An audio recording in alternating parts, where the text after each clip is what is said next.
इस लेक्चर में हम पहले तो ये डिस्कस करने वाले हैं कि जो फार्मूला 10 फार्मूला मैंने कंपाउंड एंगल में लिखवाया उन फार्मूलों को यूज कैसे करोगे। ये नहीं कि साइन ए प्लस बी दिखेगा तभी मैं यूज करूंगा, नहीं तो नहीं यूज करूंगा, ऐसा कुछ नहीं है।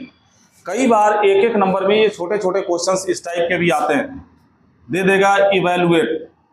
आप लोगों को ध्यान से देखना है इसको, बस evaluate cos 58 cos 32 minus sine 58 sine 32। अब बच्चा सोचता है कि सर ने मेरे को पढ़ाया sine A plus B sine A minus B, cos A plus B cos A minus B, tan A plus B tan A minus B, cot A plus B cot A minus B, ये तो पढ़ा ही नहीं कभी ऐसा कुछ इतना लंबा चौड़ा कोई फार्मूला। अरे बेवकूफ, उल्टा सोच, ये कॉस ए प्लस बी का फार्मूला नहीं है, जरा देखना ध्यान से। अगर आप इसमें 58 डिग्री को ए मान लेते हो और 32 डिग्री को बी मान लेते हो तो ये क्या बनेगा, ये बनेगा cos A cos B minus sign ए, यही तो बनेगा। अब तुम खाली कॉस ए प्लस बी ढूंढते रह जाओगे तब तो क्वेश्चन कर लिए। ये किसका फार्मूला है, ये फार्मूला किसका है, कॉस ए प्लस बी का फार्मूला है। अब ए और बी की जगह पे ए और बी के वैल्यूज डाल दो तो ये हो जाएगा 58 प्लस 32, जोड़ दो इसको तो कितना बन जाएगा cos 90, और cos 90 का वैल्यू कितना होता है 0। तो सीधा भी यूज करना है और उल्टा भी यूज करना है। देव को समझ में आ रहा है। जैसे मान लो क्वेश्चन आ गया, सपोज करो एक और देखो। अब देखो इसी में लॉजिकल क्वेश्चन बनाना है, मान लो ऑब्जेक्टिव टाइप क्वेश्चन बनाना है जो पेपर बनाता है। कैसे बनाएंगे अभी दिखा देते हैं। कह देंगे कि हाँ जी sine pi by 4 plus x into cos pi by 4 plus y, या प्लस छोड़ो थोड़ा छोटा क्वेश्चन बनाते हैं, माइनस लगा दो, plus cos pi by 4 minus x into sine pi by 4 minus Y is equal to दे देगा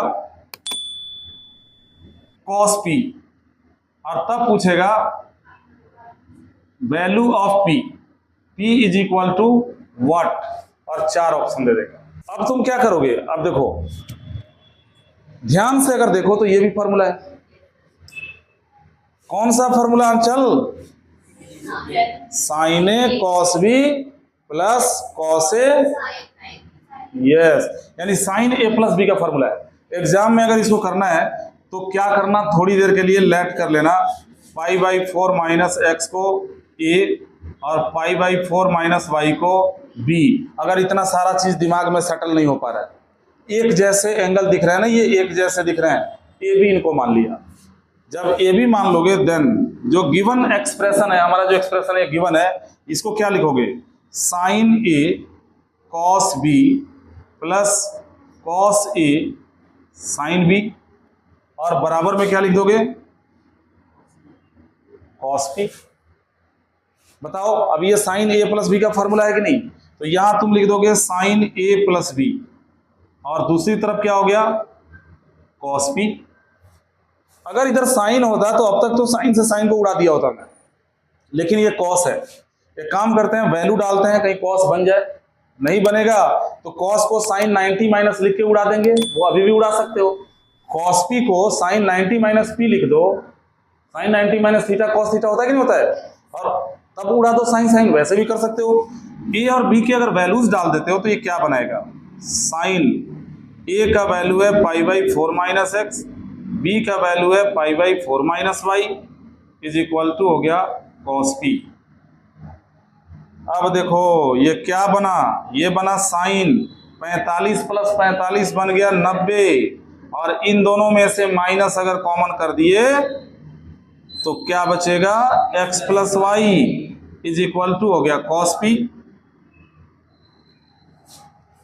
अब तुम खुद ही देखो ये क्वाड्रेंट सिस्टम बना कि नहीं बना। साइन 90 माइनस थीटा क्या होता है, कॉस थीटा होता है, तो ये कॉस x प्लस वाई हो गया, और ये किसके बराबर है, कॉस पी के। अब p की वैल्यू पता नहीं चल गई, p का वैल्यू कितना है x प्लस वाई। तो अगर ऑब्जेक्टिव बनाएगा तो ऐसा क्वेश्चन दे देगा, ऑप्शन में डाल देगा ए प्लस बी, ए माइनस बी, 2a 2b, हो गया, बन गया क्वेश्चन। लेकिन प्रूफ करने के लिए अगर आएगा तो ये नहीं देगा, पी सी टी नहीं देगा, दे देगा कि प्रूफ दैट इतना is equal to cos X plus Y. तो इस तरीके से आप फार्मूले को उल्टा भी यूज कर सकते हो। एक और एग्जांपल देना शायद जरूरी रहेगा, यहां पे देखो एक छोटा सा एग्जांपल और। सपोज करो आपको यह क्वेश्चन मिल गया, इवैल्यूएट, वैल्यू निकालनी है किसकी, tan 66 plus tan 69 upon 1 minus tan 66 into tan 69। अरे भाई फॉर्मूला याद रहेगा ना तो क्लिक कर जाएगा दिमाग में तुरंत देखते ही, ये तो tan a प्लस बी का फॉर्मूला है कि नहीं। ये फॉर्मूला किसका है, tan a प्लस बी का, यानी इसे तुम लिखोगे क्या, tan 66 प्लस 69 लिखोगे, और जब जोड़ोगे तो ये बन जाएगा tan 135। अब हमें क्वाड्रेंट सिस्टम आता है, 90 से जब डिवाइड करेंगे, जैसे बताया था क्वाड्रेंट सिस्टम, वैसे डायरेक्ट भी निकाल सकते हो, डायरेक्ट वैल्यू भी ऐसी परिस्थिति ऐसी कंडीशन में निकाल सकते हो। इधर ध्यान दो, डायरेक्ट वैल्यू कैसे निकालते हैं, 135 को पहले रेडियन में लिख दो, रेडियन में लिखोगे tan 3π/4।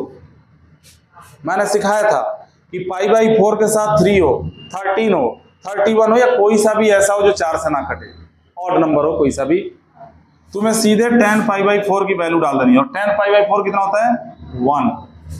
और क्वाड्रेंट चेक करके साइन लगा दो, जब भी tan में π/4 दिखे tan π/4 की वैल्यू डालो, sin π/4 दिखे sin π/4 की वैल्यू डालो, और क्वाड्रेंट चेक करके यहाँ साइन लगा दो।